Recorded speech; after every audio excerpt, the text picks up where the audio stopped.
ஸ்லீவ்னு சொல்லி கமெண்ட் பண்ண சொல்லியிருந்தேன். நிறைய பேர் பண்ணியிருந்தீங்க. ப்ளவுஸ் பார்ட்டில் பாடி பார்ட்டும் ஸ்லீவும் ஜாயின் பண்ணும்போது எக்ஸ்ட்ரா ஒரு 1/2 இன்ச்சு 3/4 இன்ச் எக்ஸ்ட்ரா வருது இல்லையா, அதை கட்டிங்லேயே எப்படி சரி பண்ணாங்கிறது சொல்லித்தரேன்னு சொல்லியிருந்தேன். இப்போ அதை பற்றி பார்க்கலாம். நம்ம ஸ்லீவ் மார்க் பண்ணதுக்கப்புறம் தான் நம்ம அதை சரி பண்ணணும். எப்பவும் போல் நம்ம ஸ்லீவை மார்க் பண்ணி வச்சுருக்கேன்.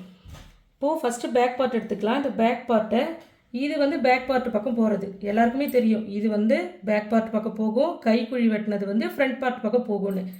இது ஃப்ரண்ட்டு, இது பேக்கு.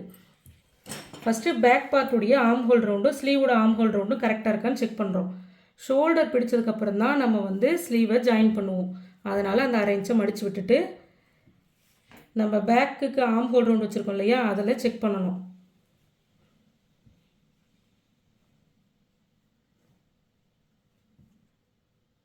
இப்படி கொஞ்சம் கொஞ்சமாக நம்ம வச்சு செக் பண்ணோம்னா நம்மளுக்கு கரெக்டான அளவு கிடைக்கும். இங்கே வருது இதோட ரெடி அளவு.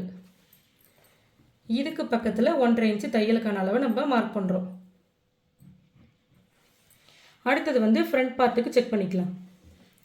ஃப்ரண்ட் பார்ட்டுக்கும் இப்படி எடுத்து வச்சுக்கோங்க. ஷோல்டரை மடிச்சுடணும். மடிச்சுட்டு ஃப்ரண்ட் பார்ட்டுடைய லைனில் வச்சு செக் பண்ணணும்.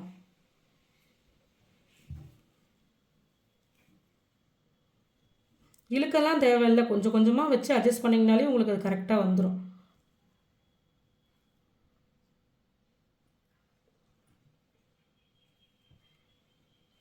இப்போது ஃப்ரண்ட் பார்ட்டுடைய லைன் எனக்கு இங்கே வருது, பேக் பார்ட்டுடைய லைன் இங்கே வருது. ஏன்னா நம்ம இங்கே ஆர்ம் ஹோல் ரவுண்ட் தைக்கலை. தச்சு முடிச்சதுக்கப்புறம் அந்த 1/2 இன்ச்சு போயிடும். அப்போ நம்மளுக்கு இங்கேயே ஃப்ரண்ட் பார்ட்டுடைய லைனும் வந்துடும்.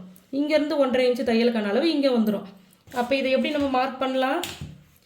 இந்த ரெடி அளவு, இந்த ரெடி அளவுக்கு ஒரு கோடு, இந்த தையலுக்கான அளவுலேருந்து இந்த தையலுக்கான அளவுக்கு ஒரு கோடு. இப்போது நம்ம ப்ளவுஸ் தைச்சதுக்கப்புறம் ஒரு எக்ஸ்ட்ரா ஒரு 1/2 இன்ச்சு வந்தது இல்லையா, அந்த 1/2 இன்ச்சு இதுதான். இதை மார்க் பண்ணும்போது நம்ம அந்த 1/2 இன்ச்சை கட் பண்ணி விட்டுடலாம். தைச்சதுக்கப்புறமும் நம்ம அந்த 1/2 இன்ச்சை கட் பண்ணி விட்டுடலாம். பெஸ்ட்டு எதுன்னு கேட்டிங்கன்னா நீங்கள் தைச்சதுக்கப்புறம் கட் பண்ணி விடுறது தான். ஏன்னா இவ்வளோ வேலை தேவையில்லை. ஏன்னா ரெண்டுத்துக்குள்ள வித்தியாசம் கட் பண்ணுறது தான். அதை நீங்கள் தச்சு முடிச்சுட்டே கட் பண்ணி விட்டுக்கோங்க. இதை நீங்கள் தெரிஞ்சுக்கணுன்றதுனால தான் உங்களுக்கு நான் இதை டீட்டெயிலாக சொல்லி கொடுத்தேன். நமக்கு தெரிஞ்ச விஷயத்தை நம்ம மற்றவங்களுக்கும் சொல்லிக் கொடுப்போம்.